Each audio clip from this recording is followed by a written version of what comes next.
ৰাশি চক্ৰৰ প্ৰথম যিটো ৰাশি মেঘ ৰাশিৰ পৰা আৰম্ভ হয় মেঘ ৰাশিৰ অধিপতি গ্ৰহ হয় মংগল গতিকে মেঘ ৰাশিৰ ক্ষেত্ৰত এইটো তেওঁলোকৰ বছৰ বুলিয়ে ক'ব পাৰি আৰু বছৰ হিচাপে মেঘ ৰাশিৰ ক্ষেত্ৰত এইটো বছৰ যথেষ্টখিনি শুভ হ'ব ভাল হ'ব বুলি ক'ব পাৰি আৰ্থিক দিশত তেওঁলোক লাভান্বিত হ'ব মানে হয়তো কিছুমান ৰৈ থকা কাম আছে ৰৈ থকা পইচা আছে পোৱা নাই বা কিছুমান পেন্ডিং টকা আছে যিখিনি তেওঁলোকৰ জীৱনত অহা নাই এতিয়ালৈকে গতিকে ৰাশি হিচাপে তেওঁলোকৰ জীৱনত টকা পইচা কিছু ক্ষেত্ৰত আমদানি ঘটিব লগতে কৰ্মত উৎসাহ বৃদ্ধি হ'ব কৰ্মত উৎসাহ বৃদ্ধি হ'ব মানসিক জোৰ বৃদ্ধি হ'ব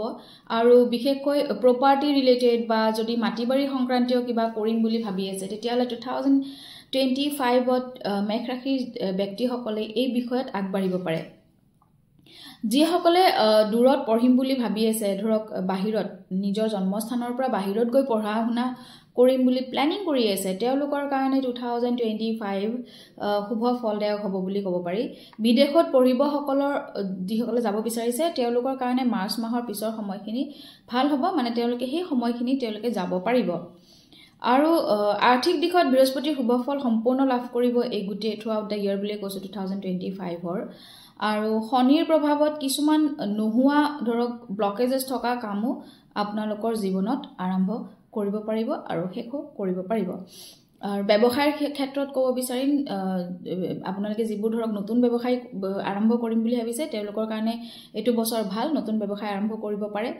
আৰু যিসকলে ধৰক অলৰেডি ব্যৱসায় কৰি আছে পাৰ্টনাৰশ্বিপ বিজনেছ হওক বা অন্যান্য ব্যৱসায়ীসকলৰ হওক এই বছৰটো তেওঁলোকৰ কাৰণেও শুভ বুলি বিবেচিত হ'ব আৰু যদি কাৰোবাৰ বেমাৰ আজাৰ হৈ আছে তেতিয়াহ'লে বেমাৰ আজাৰ ৰোগৰ পৰা মুক্তি লাভ কৰিব পতি পত্নীৰ বিভিন্ন ধৰণৰ মানে ৰোগৰ পৰা মুক্তি লাভ কৰিব কিন্তু বছৰৰ মাজৰ ভাগত ধৰক শত্ৰু আমি যেটো ৰোগকো শত্ৰু বুলিয়ে ধৰো গতিকে শত্ৰু বৃদ্ধি হ'বও পাৰে নাইবা বিভিন্ন কাৰণত ৰোগ বা তেনেকুৱা ক্ষেত্ৰতো হ'ব পাৰে প্ৰেমৰ ক্ষেত্ৰত বিভিন্ন বাধা আহিব পাৰে বিশেষকৈ মিছ আণ্ডাৰষ্টেণ্ডিং বেছি হ'ব পাৰে যিহেতু মংগলৰ বছৰ গতিকে খং ৰাগ দ্বেষ এইবিলাক বেছি হ'ব গতিকে প্ৰেমৰ ক্ষেত্ৰত ভুল বুজাবুজিৰ ক্ষেত্ৰত বহুতো বাধা আহিব পাৰে খৰচ বৃদ্ধি হ'ব যদিও সদব্যয়ী হয় কিন্তু অত্যাধিক খৰচ হ'ব পাৰে আৰু ভৰিৰ কোনো ৰোগত ভুগিব লগা হ'ব পাৰে বা ভৰিত দুখ পাব পাৰে ভৰিত এক্সিডেন্ট হৈ দুখ পাব পাৰে যিকোনো ধৰণৰে ভৰিত আপোনালোকে দুখ পাব পাৰে আৰু কিছুমান কামত কেতিয়াবা হয় ন যে একেটা কামতে বাৰে বাৰে গৈ থাকিব লগা হৈছে দেৰিকে হৈছে কামটো তেনেকুৱা ধৰণৰ হ'ব পাৰে আৰু অযথা ভ্ৰমণ হ'ব পাৰে মানে এনেকুৱা হয় যিসকলৰ ধৰক টুৰ বেচিছ কাম থাকে তেওঁলোকৰ ধৰক টুৰ হৈছে কিন্তু কামত নাহিলে তেনেকুৱা ধৰণৰ হ'ব পাৰে গতিকে এজ এ হোল ধৰক এটা মিশ্ৰিত ফল পইচাৰ ক্ষেত্ৰত আহিব নতুন কাম আৰম্ভ হ'ব এনাৰ্জি লেভেল হাই থাকিব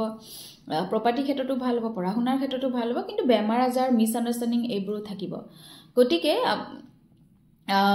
বিশেষকৈ এই বছৰটোত যদি আপোনালোকে প্ৰতিকাৰ হিচাপে কৰিব পাৰে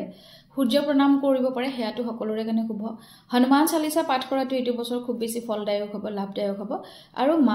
মেঘ ৰাশিৰ জাতক জাতিকাসকলে ব্যক্তিসকলে মা দুৰ্গাৰ স্তুতি কৰিব পাৰে মা দুৰ্গাৰ পূজা কৰিব পাৰে দুটা নৱৰাত্ৰি পৰিব এই নৱৰাত্ৰি দুটাতে মা দুৰ্গাৰ পূজা কৰিব পাৰে